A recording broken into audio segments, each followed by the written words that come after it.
In 1974, the first tabletop role-playing game was created.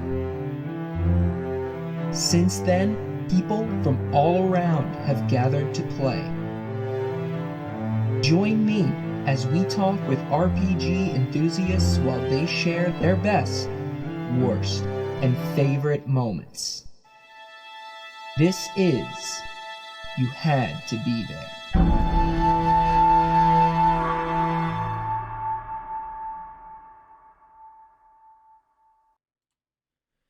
Hey everyone, welcome to another episode of You Had to Be There, a D&D storytelling podcast. I see we got one new person in the chat today, so that's awesome. Welcome, Haven RPG. If it's your first time joining us, pretty much I sit down, we talk with tabletop RPG enthusiasts and creators and all great stuff like that. So without further ado, I want to introduce my guest today. He is an artist, a digital artist and illustrator, and I believe you also mentioned, you said you released an indie game as well, correct? Yeah, I've just released a Caltrop core game over on Itch. Wonderful. Well, welcome everyone. Andy from Lost Haven Art is here on the show with me today. My first Scotsman, is that correct? Scotsman works. Yep. My apologies to all of you over in Scotland, because anytime I try to do an accent, it just turns into a terrible Scottish accent, no matter what I try to do. So my apologies to the whole country of Scotland. So let's start. I want to start with, I have one of your pictures here from your artwork.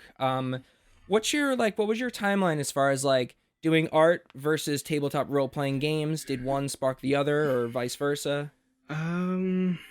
So yeah, I've always liked to draw. My parents said, if they wanted me to be quiet, if they took me anywhere, all they had to do is give me a bit of paper and a pencil. Okay. And that was me. I actually started getting into tabletop gaming when I was about 8, and I bought my first Warhammer models. Oh, okay. And started to paint those, and then it was 2 years later when I was about 10, I went and visited an aunt. And my older cousin was in his room with 2 of his friends setting up a 2nd edition D&D game. But I've kind of linked the 2 of them ever since, where I like to draw the characters I was playing. I like to draw magic items and stuff when I was GMing, draw maps, all that sort of stuff. That's amazing. So you were only 10 years old? Yeah. So what was that like, being like 10 years old? Like, was it... Did you find it easier or more difficult because you were such a little sponge at that point? I think I found the role playing and the creative part easier. Yeah. But the rules, especially of D&D 2nd edition, went right over my head. I had to rely on my big cousin for that makes sense. Everything. So, and especially early editions like that, it's a ton of math. Straight. It's so much math, and which is why I wouldn't have made it if I tried it back then. I would be like, no, this is way too much math. It was about 2 years later I picked up the 3rd edition starter box. Okay. And it was, I know 3rd edition isn't streamlined compared to 5th edition, but compared to 2nd edition, everything seemed to make so much more sense. Nice. What was your first character at 10 years old? Do you remember? I got roped into playing a human cleric. Oh, cool. I was the party healer for my cousin's 2 other. He was GMing and his 2 friends were playing, and they were like, "You can play, but you have to play this." And I was like, "Okay, I just want to play." Just wanted to be included because I just want to roll the funny looking dice. That makes a lot of sense. But also it's also one of the hardest, most complicated classes, so it's like... And again, in 2nd edition, I can cast 1 spell per day. That's fantastic. Oh, is that how it was? Okay, so then it wasn't too complicated then. That's awesome. So then, at one point in time, did you start drawing, your characters and stuff? Because... I think I probably started drawing my character right away. Obviously, at 10, wasn't going to be good, but, I had this idea in my head of what the character looked like. I played a lot of the Diablo games and stuff at the time, so that was always an inspiration. Games like Diablo, and I played around with Baldur's Gate at the time. So. Right. So a lot of RPGs. So this probably was just going right into your bread and butter. Yeah. Nice. So then, with your art, like, where do you draw all this inspiration? Because, like you said, your art when you were 10 was probably bad, but I guarantee you it was better than anything I can draw. So, like, because I'm looking at this, I guess this was one of your most recent commissions, right? Yeah, that's a commission piece. Slammed it recently. from your, stole it from your Twitter, but Yep. I love the coloring and the details. Like the characters look amazing, like regardless, but what really kind of drew me was the attention to detail, and like the table is really cool, like how you have the wood splintering in like such specific spots. And I don't know, so where do you as an artist, where do you draw your muse from? So muse, I don't have video games probably. For visuals anyway, like I like to play a lot of video games. Sure. Color wise, I play a lot of Japanese role playing games, so like Final Fantasy games or Right. like the Mana series and all that sort of things. And like with that anime sort of art style comes with a lot of bright colors. Yeah.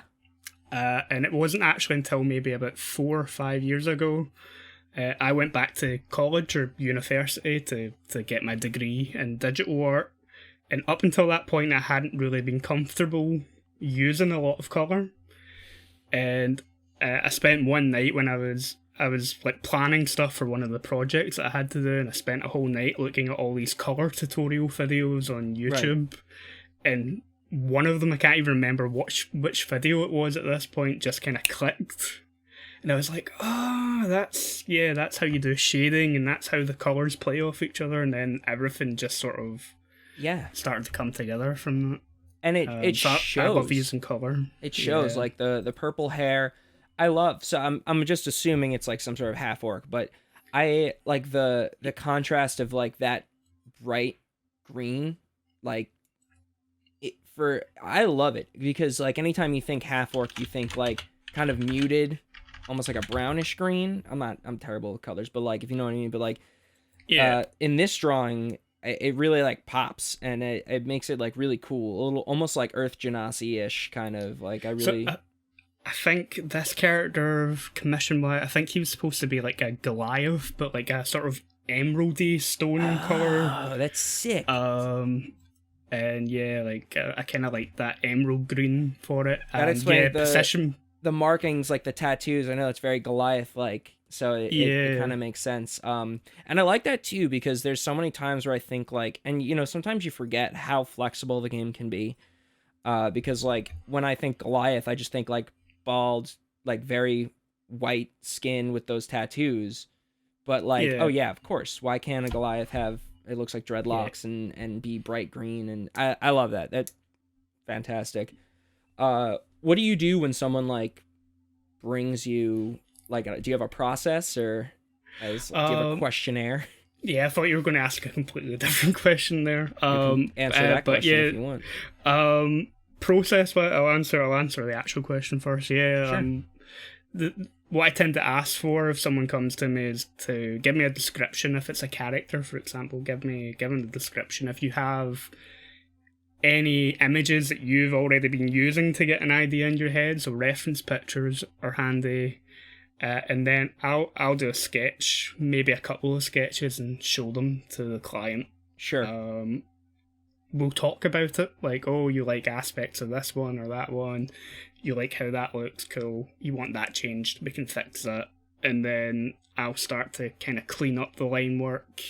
Then I'll start adding in colours, and again, I'll bounce ideas off the client, like, good. Do these colours work for you? Like, we can try changing this, blah, blah, blah. And then it's a back and forth. I like to have an open conversation with whoever's commissioning me, so it feels like they're part of the design process, and they're not just going, here, I want you to draw this, and I'm taking it away for like 2 or 3 days. Yeah. And then coming back and going, here, a finished piece. Yeah, I'm sure there's nothing like more disheartening for both a client and the artist to like show the picture and just you're like the client's either like no, you don't want to put all that work. You have to go change something, and if it's already a finished piece, it's a lot harder to go and change aspects of it once it's all done. It's like Oh yeah. At the sketch stage, if there's Yeah. something in the drawing that the client's not happy with, it's easy to go and fix it. Yeah. And then when it comes to the colour stage, if it's just flat colours and there's a colour that the client just really hates, it's like a slider, okay? You Right. don't like that green, we'll change it. You need like send them what are they called? Splotches or squat, whatever you put on the walls. I don't know. Swatches, or Yeah. I'll just send screenshots of what I've got in front of me. And Sure. yeah, That's great. A lot of communication is important, I'm sure, for that. The question I thought you were going to ask Yeah, is like, go what ahead. if you get a client who just gives you this over the top idea, and how do you? and that happened not that long ago, where someone messaged me asking for. It was a half dragon, half demon lord who was 20 feet tall with like a 15-foot tall halberd made with living dragons, and I was like, but I went and did it, and like at first I was sketching Kind the of like piece a and man going, bear pig kind of deal. Just Yeah, I was throwing like- everything together. oh my god, this is gonna, how did I even, I started sketching it and I was like, actually, yeah, this is looking kind of cool. This looks like a heavy metal album cover. Yeah, I'm Oh, nice. totally into this. And yeah, like in the chat, like someone who I bounce ideas off of all the times is saying it looked amazing at the end, and I was completely blown away with just how good it is. That's great. It looks like you have one of your friends, DM underscore studios, is giving you a ton of praise. Thanks for hanging out with us. But yeah, I'm sure it came out of me. Is that one on your Instagram? Because I'm gonna go check it out after that, or Twitter or something. I think I might have uploaded that one to Instagram. It was a few months ago, so it'll be Okay. buried under all of the Twitter stuff. But you'll probably have an easier time finding it on Instagram. Yeah, we'll get it after. I definitely want to see that one because that sounds awesome. I'm picturing like just this like towering like. Did you do so? Like obviously, it's on like a piece of paper. So did you put like a bunch of stuff next to it to scale, like a tree or something? Like how So did you scale it? So they got the So I have the dragon dude like looming over, holding this halberd way back like this, Okay. and then I have these tiny little adventurers in front of it, like just to give that's for scale. like ah. Yeah. So Yeah, that's great. Nice. Do you, because you said I was looking at your Twitter and you say you do like some digital art too. Do you prefer like the more hand style drawing, or do you like more do you sway more digital these days? I do most things digital these days. Like Yeah. it's just faster. Yeah. Like I see a lot of people who also do commission art and they do like pen and ink style stuff, which is great, and I really enjoy doing it, but it's so time consuming. Right. And because I'm used to now working with colour, even though those pen and ink style drawings can look really intricate and stuff, I think because there's a lack of colour there, that some people are under the impression that it's easier somehow. Like I definitely think I'm no expert at all, but I feel like clicking a button on a computer for a color is much easier than mixing paints until you get the right color. It's just a time But, thing for like, sure. there's techniques that cross over to both. Like Cool. how I sketch is the same as I would with pencil digitally. I do pen and ink style stuff, but I do it digitally. I have certain tools that make it a little bit faster, but all the same principles are there. Great. Okay. You just kind of need to learn how to use the tools that you've got. No, that makes available to you. sense. That makes sense. Yeah, for sure. Let's I want to hear about your indie game too, but I want to hear about how does like your artwork and all of the creative stuff you do. I want to hear about how it portrays and bleeds into like your games now. Like what kind of what are you mostly DMing these days? Do you play Yeah, no, more? I am the forever DM. forever? Okay. Yeah, You got a lot of so, them. like, Or GM. GM, you prefer? yeah. I tend not to even play D&D that often, so GM is That's probably more appropriate. What do you what systems do you play more now these days? So well, over on DM Studios we do actual plays. So over there I'm DMing Dark Heresy, which is Warhammer 40k role playing Nice. game. And that's on the DM Studios, that one? Yep. Oh, awesome. Yep. So that's a monthly game. We only do it once a month. Okay. And that's because the time zone difference. It's like it Sure. only really works out once in a while. You mean like this one right here? yeah, like this. But it's the other way around where I'm up until like 3 a.m, so like I'm playing at a convenient time for all the American players. But it's good. It's a lot of fun. On a Sunday, I GM over there every week. It's started with a Legends of the Five Rings campaign, which has been a lot of fun. We're taking a break from it at the moment to run and test play the indie game, the Caltrop core game that I've designed. Cool. But when you're talking about how does my gaming bleed into art? Yeah. So because you say you draw like magical items and all these other things. Like, do you have like NPCs that you've drawn up or magical items that you've drawn up that ended up in your games and stuff? Yeah, I've done that, and that was something I used to do a lot as a kid. I spent more time in high school drawing like swords and wands and magical items in the back of like notebooks instead of actually doing work. Yeah, you don't need school. And then I'd use those as like on a Friday or Saturday when I'd head to my friends and we'd play D&D. I'd be like, oh, I drew these during the week, and you guys, this is what you found when like you're in the dungeon. But for that Legends of the Five Rings game, I was like, oh, it'd be cool to have character portraits that are in a more traditional Japanese style. So I went and played around with some of the digital tools that I had to get this nice pen and ink wash style that looked more traditional for all of the player character portraits. And I ended up doing some NPCs in that style. And then the indie game that I've designed, I did in that style because it's Japanese themed. Nice. What was one of your most like your favorite magical items that you've made? So like when I played 3rd edition, I used to do a thing where instead of giving the players new magical items all the time, I would design one really cool magic item and then start having different powers emerge as the player character got more powerful. It was easier for bookkeeping more than anything. Oh, so it was almost like the magical item would level up as they leveled up? Yeah. Alright, so that's cool. They were just like artifacts, and then I'd take the basic drawing and then I'd occasionally just add on top of it. So one of the characters who was playing a paladin had it was a pretty bog standard looking magical longsword to begin with, and then as he leveled up, all these sunbeam type patterns started to appear on the blade and started to get this glow to it, and then things started to change where the pommel started to become more feathery and wing-like, and it became like this sort of angelic sword by the time that they reached about level 11, which is when the campaign ended. I like that. It kind of feeds off the energy of the wielder. Yeah, and I tried to do that. I tried to give them powers that kind of reflected stuff that the characters had maybe done through the campaign. So I picture it like this one giant sword with the angelic wings, and then the paladin puts it down, and maybe some kid walks up and tries to pick it up, and then it turns into a butter knife because it just becomes this normal just short becomes sword or something. a little tiny dagger or something. No, that's what you get, and you're not strong enough for the wings and stuff. Nice. You need that's to awesome. unlock the power. Yeah, it kind of it gives me that it's almost like when it attunes to you, it understands oh, this is a strong, someone can handle my power, so I will enable them to have the power that I can provide for them. So that's a very interesting way, and like you said, it's probably easier to just kind of add, they're just keeping track of this one magical item. Plus 3 now, whatever damage it's doing.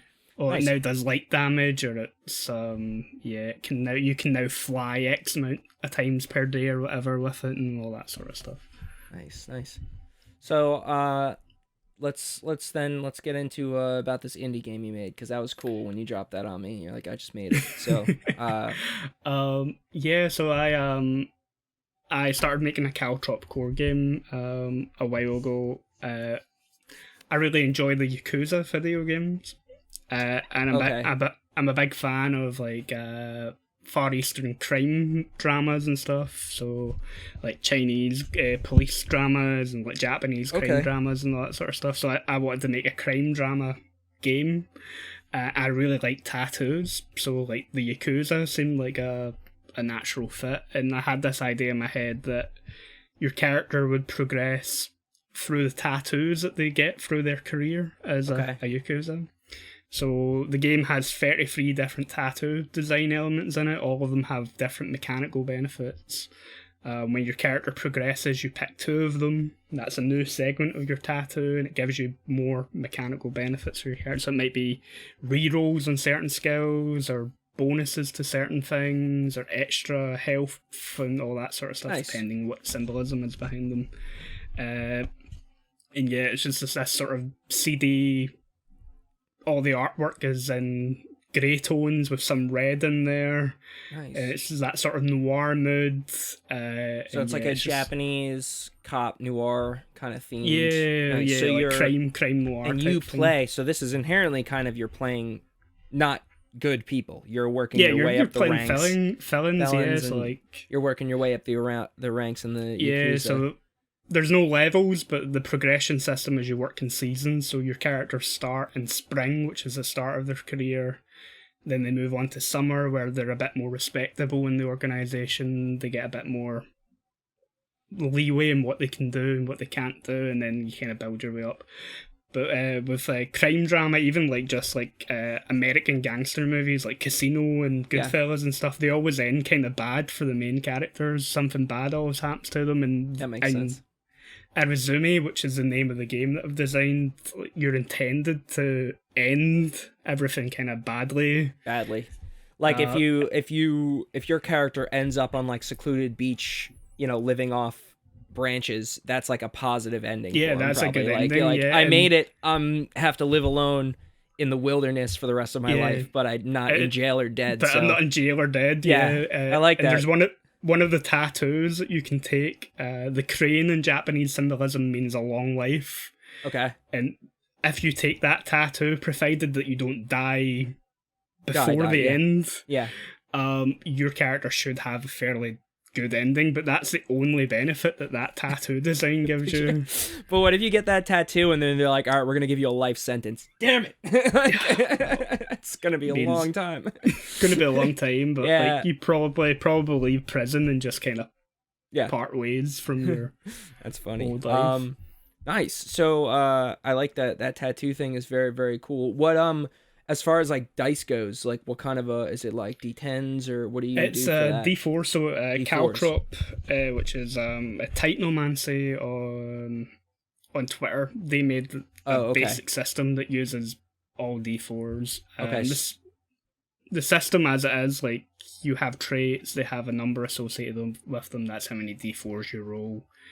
And you're looking for a 3 or a 4 essentially on one of the dice to succeed. But I've kind of built on that, and so simple rolls work that way in the system, but things like combat and stuff are a little bit more complex, where you're kind of trading dice off with your opponent while you're doing combat to kind of either cancel out their successes or deal damage.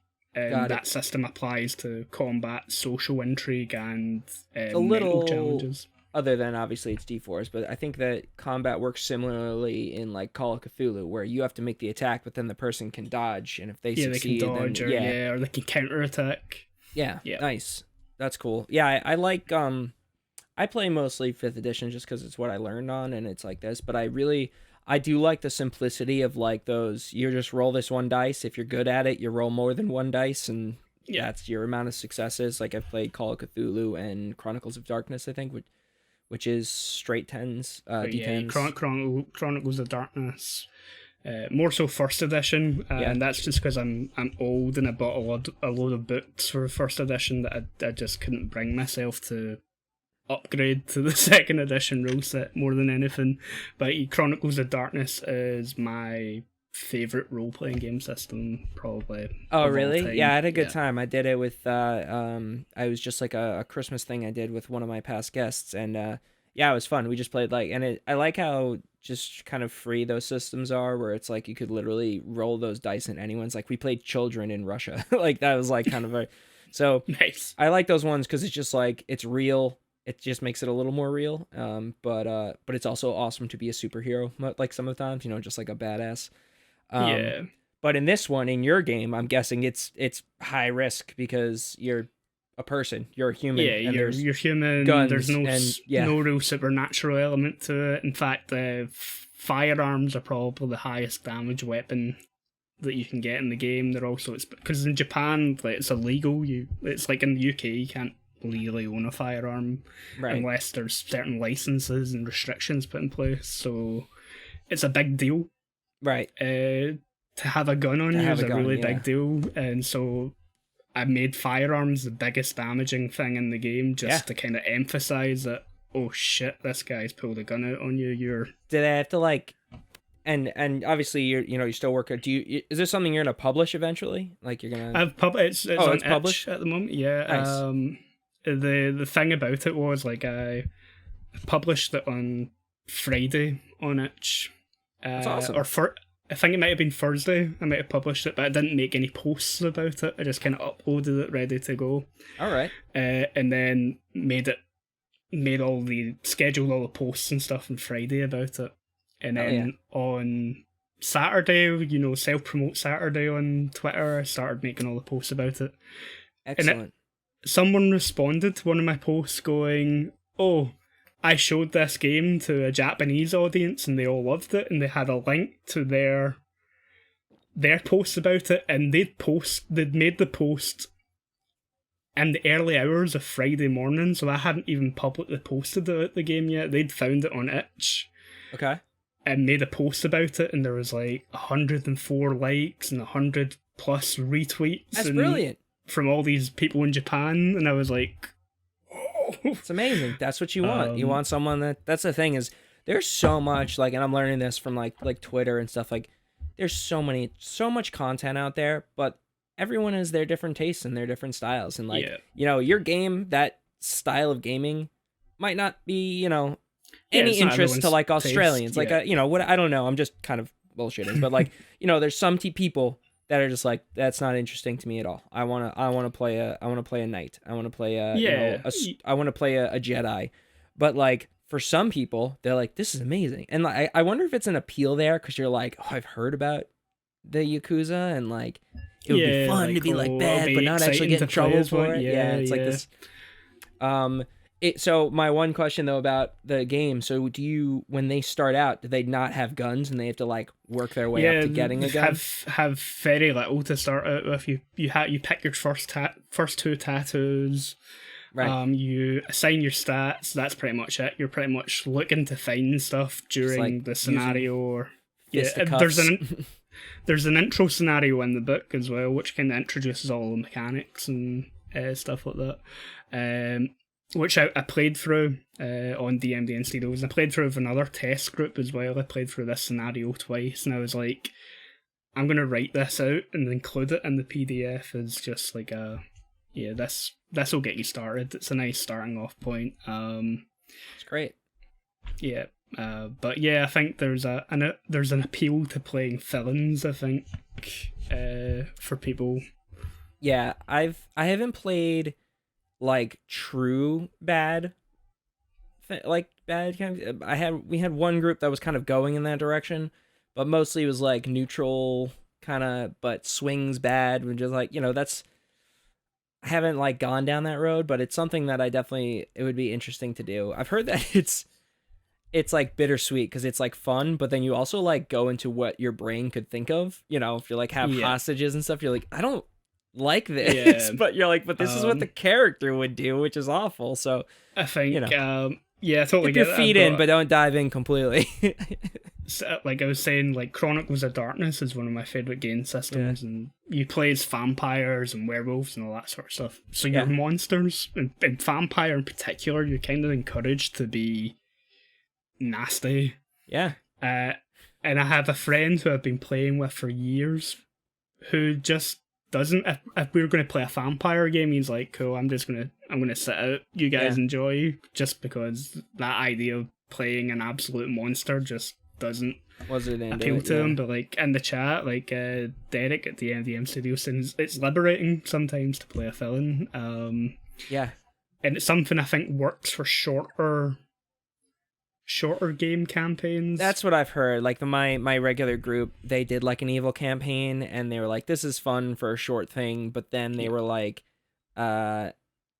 one of them ported their like evil character into their like main group, so it's kind of interesting to hear about this like overtly terrible person that's like in a group. The last time I played D&D, I played a Necromancer and I was lawful evil. Like the rest of the party were like, we don't know what to do with you.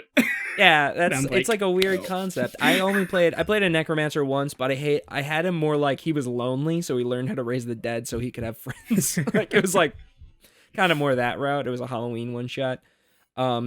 Yeah, it's fun. Although, you know what, like, because I started, as most people do when they start playing these games, I feel like, is I started off with like a pretty good guy character, and like we were good, and it was a couple of us first time playing, so I think the experienced people understood, so they made good characters, and we're like these noble band of do-gooders. Yeah. And then after that, I noticed that my characters just became increasingly more kind of shitty. Just like, this guy is such a, like, my current character is like a total ass. Like, he's just such an ass. But then, like, after playing this for a while, I found myself just being like, man, I kind of need a palate cleanser. I kind of want to play a really good. I just want to play like a nice person, or a goofy. I want someone really who's nice like character. Because I want someone to give me a task and be like, hey, can you help me with this? And instead of my character being like, well, what's it in for me? I want them to just be like, yes, of course I'll help you with this. But that's not where I'm at right now. Let's what kind of, when you did play, like, what was your more, whether it's D&D or any of these other systems, what's kind of more, are you more of a chaotic player, or are you more of a... I am. I think I'm used to being the DM, so when I play a character, I tend to take control at points, but I can also be chaotic. Yeah. I think I kind of like, I don't need to be in charge of everything now, I'm just going to be absolute wild. I tend to play Rangers a lot, where I can be a little bit more feral and a little bit more chaotic. And I like Aragorn. I'm like a big Lord of the Rings fan, and like, so the idea of playing this ranger who's a little bit uncivilized, and he's a little hardier as opposed to Legolas is a little more put together. Also, I started off playing my first character was a ranger pretty much solely because of Lord of the Rings. Because they're the only, it's like one of the only classes that they actually like mention in it. Obviously there's wizard, but like you don't hear someone be like, oh, they're a paladin or they're a cleric. Like, I don't think you hear those words, or about, like, I guess Gimli would be considered more of like a fighter or a barbarian, but you're like, well, he's a dwarf with you know. But they're the only ones that specify like that they're Rangers of the North. Ranger, and you're like, ranger, and then you see it in the book. You're like, oh, that's a thing from the movie, and like, that's Aragorn. I want to play that. So that makes sense. I also like, I don't know if you experience this, maybe as a forever DM, because I play with like a lot of people who DM a lot, and they're the most like the really rough to play with when you're like newer, because they're just like, there's probably a trap there. Like, do you know the back end? It's like you're watching, I guess it'd be like watching a play, but you know exactly what the crew is doing the whole time.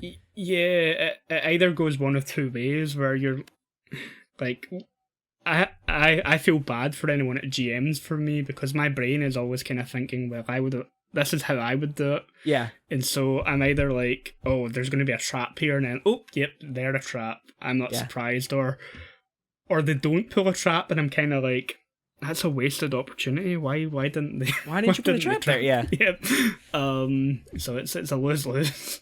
That's fine. All right. So let's get into you as a GM then. Like, so you run most games.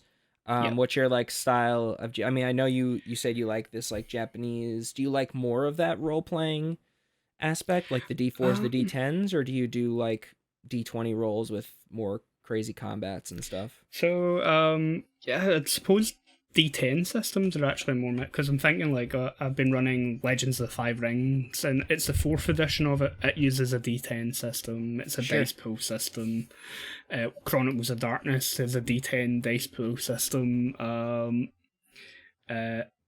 There's another game. It started off as a Song of Ice and Fire, so like the Game of Thrones role playing game, and they've made it a more generic system. It uses D6 dice pools, so I think I like dice pool systems.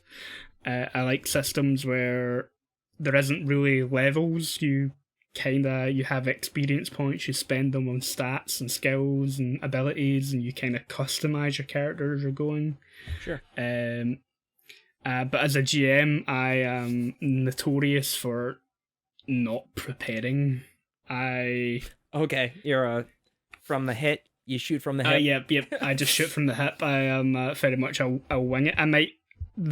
My version of prep is maybe having, I want this event to happen at some point, or this NPC to show up, and then I'll just kind of have them floating there until the players do something that's going, oh cool, that fits. Or if the players end up not doing anything that fits, I'll just kind of roll with it.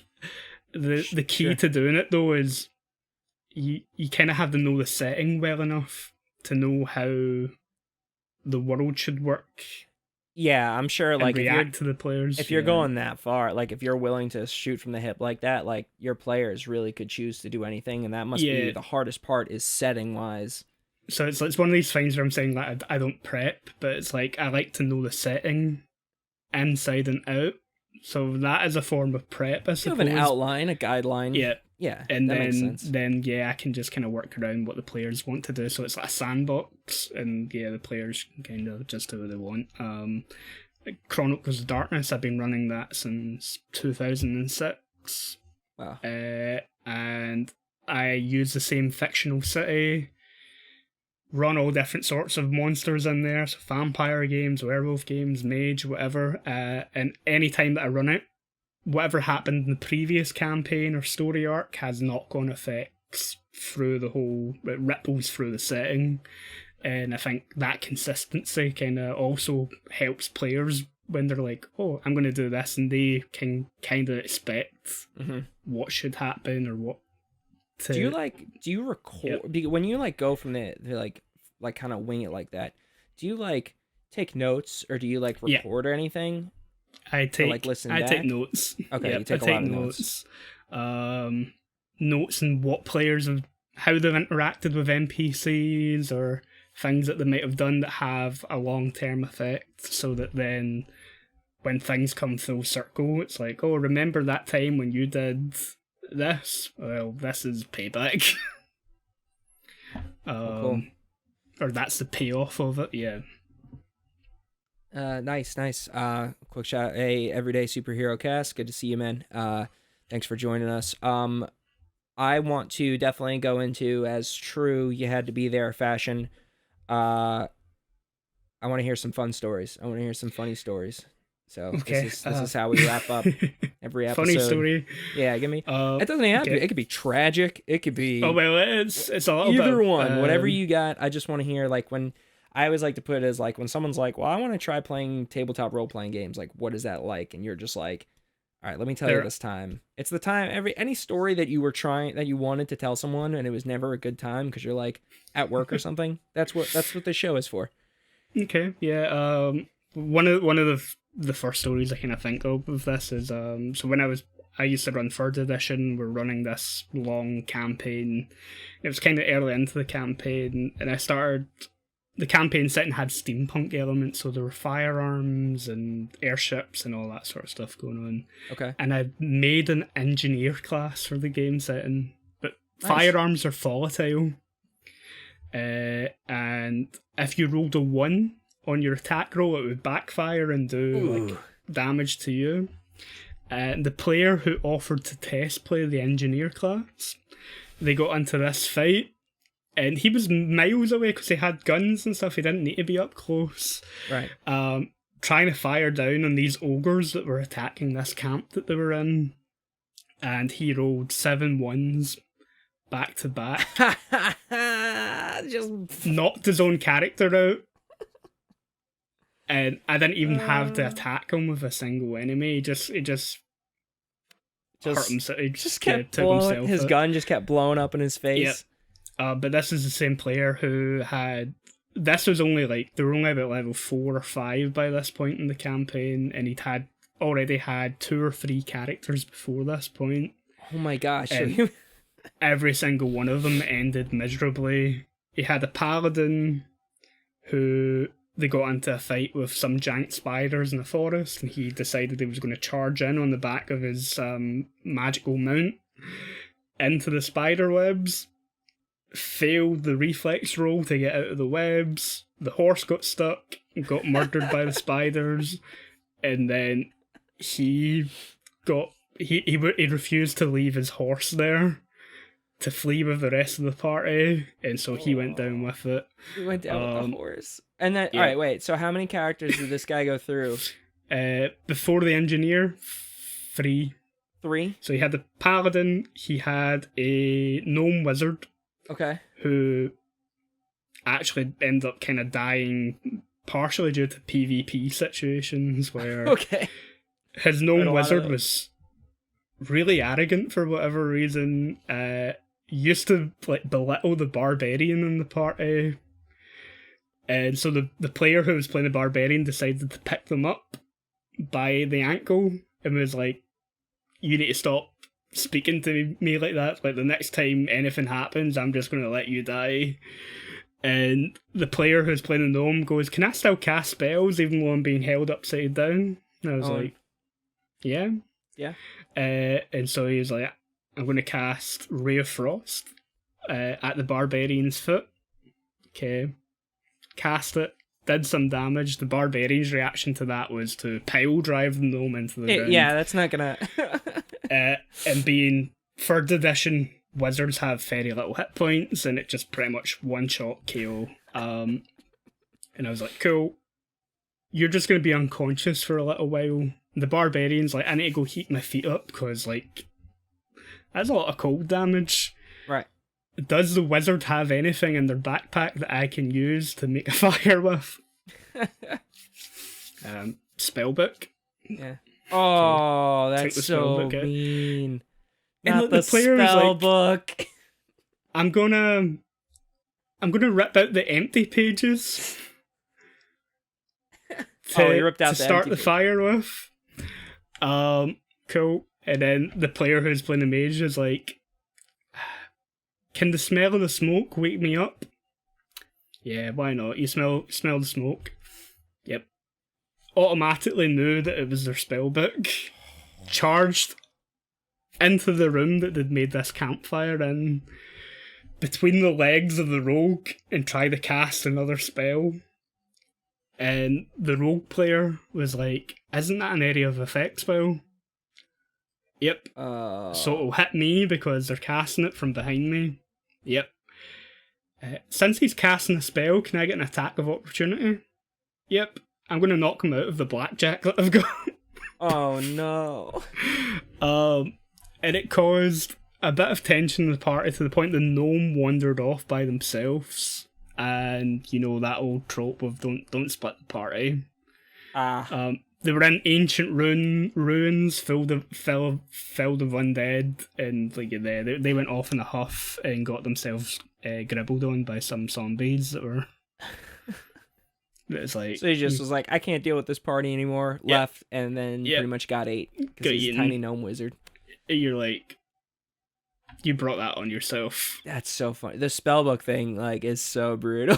Like, that's so it's like I warned you. The other players warned you what they would do if you did it, and you still went ahead. And so then, what was his second? What was his third character before He played a dwarf fighter. Okay. And I don't know what happened. He must have got really bored playing a fighter. Like, fighters are they're kind of the vanilla class, to be fair. Can be, yeah. You gotta really figure out how to put your flair on it. He made the dwarf fighter, got fed up with it, and instead of asking me, like, "Oh, I'm not enjoying the character, can I just retire them," or whatever, he intentionally went out of his way to get himself killed. Okay. Like, taking on unreasonable odds. Like, "Oh, there's a warband of orcs coming towards the village. The rest of the party are like, maybe we should scout it out, see how many they are, try and pick them off." Just Leroy Jenkins. The dwarf is like, "Yeah, I'm just going straight in." And it's like, okay, you're going to die. That's oh no, it's cool. It's fine. My dwarf will be fine. Like, Yeah. no, you. But Oh my gosh. yeah, It's hilarious. they So had the engineer though. Even after almost blowing themselves up, they had Okay. that engineer right up until level 11. Okay. So fourth character is So, the charm. Yeah, fourth character is the charm. Nice. Oh my gosh, that's so funny. Yeah. That's cool because like the engineer now they have like the artificer. So Yeah. you were kind of ahead of the game. Yeah, the like artificer's a lot of fun. Like, my Yeah. engineer didn't have anything magical about them. It was all Got it. alchemy and Very science. But like, yeah, I like artificers and Fifid. They're pretty fun. Honestly, yeah, it's like one of my it's like one of the few classes I have more than one of, and I mostly one shot stuff, but like it is fun. Let's get one more story. That one was amazing, but it was long, so I like to get at least 2 stories in. So Okay. let's get one more Okay. story, and then we'll let you plug your stuff, and we'll get you out of here. I'm trying to think of another. I had that one lined up now. I'm trying to think of another. It's fine. One. I suppose like up to a certain point, all I played was face to face. So I suppose talk a little bit of the Legends of the Five Rings campaign. Sure. Um, That was the where- D10 system you mentioned, right? That was Yeah. the D10. Cool. it was the second sort of adventure that they went on, and they went with this old samurai lord, like Legends of Five Rings, all about samurai, and there's different clans, and they went south with this old samurai lord who wanted them to investigate some assassinations and disappearances in the area.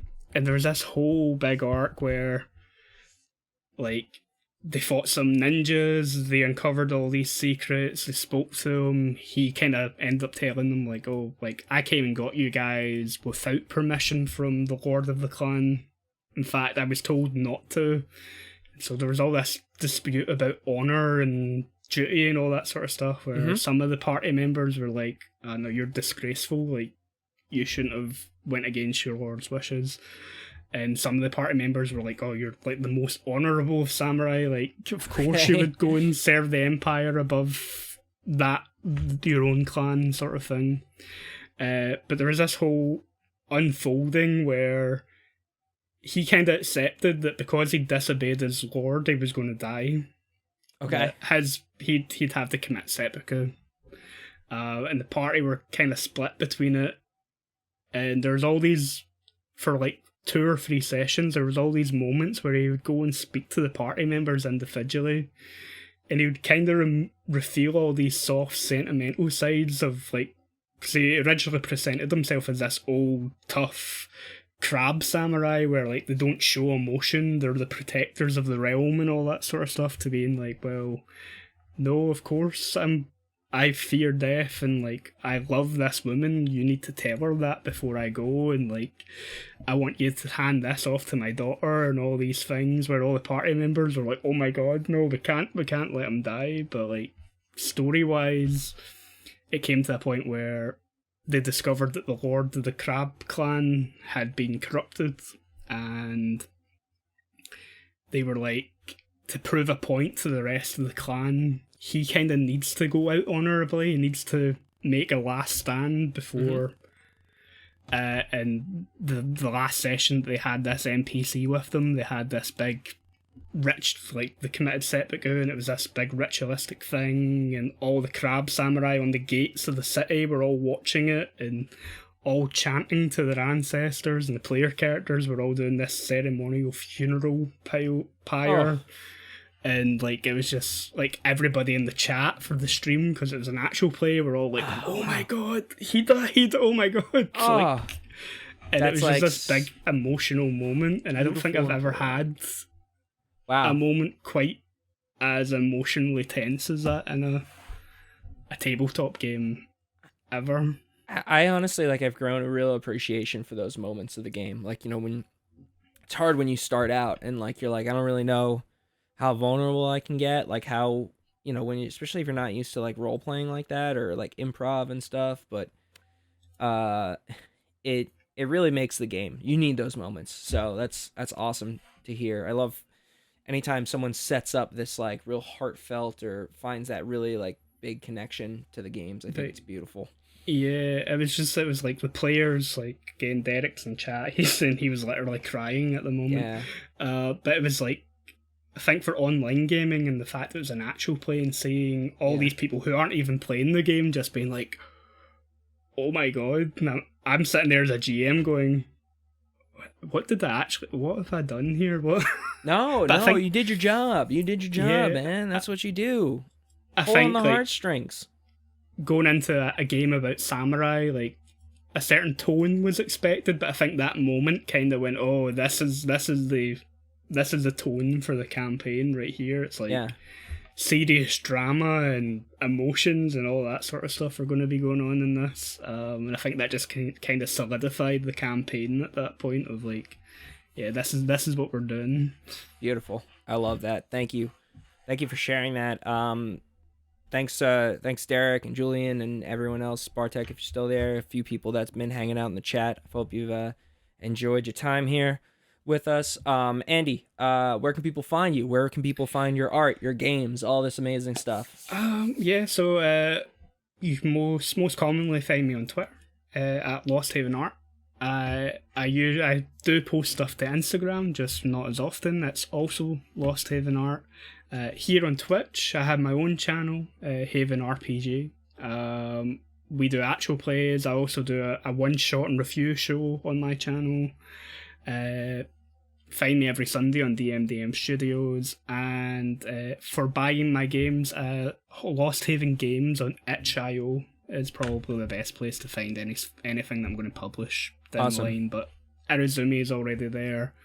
There's a 5th edition supplement about the Feywilds that me and Derek from DMD Studios did together that's up there as well. So that's the 2 things that I've published so far, but I've got other projects in the works. Yeah, great. If anyone listening, I'm going to get those links for everyone. We'll post it in your description so everyone can find you nice and easy. I'll do my sign-outs. Thanks, everyone, for listening and hanging out. If you're watching the live stream here, all this junk that's behind me is going to be gone because I'm stacking a few episodes. You're not going to see me live for probably a month because I'm going to be on the road doing comedy and having my wedding in a couple days. So busy. Congrats. So we got, thank you. Yeah. But the episodes will still drop every other Wednesday. That's why I've been banking these. If you want to be a guest on the show, you email me at youhadtobethere@dndpodcast@gmail.com, or you can hit me up on Twitter at @tdeciliscomedy. Follow me on Twitter. Do all that good stuff. If you've been listening to the show for a while and you're on Spotify or Apple Podcasts or any of those, give me a review, a good review. If it's not a good review, then don't leave it. But no, I really would appreciate any positive feedback, reviews. My intro, the music for my intro was created by Michael James McGarry. You can follow him on It's MJ Made on Instagram and SoundCloud. And my logo for my show was created by Nicole Summers from the Reliably Chaotic Podcast. And once again, I'm Tom DeSillis. I'm the host. And thanks for listening. This has been You Had to Be There with Andy from Lost Haven Art. Bye, everyone. Bye.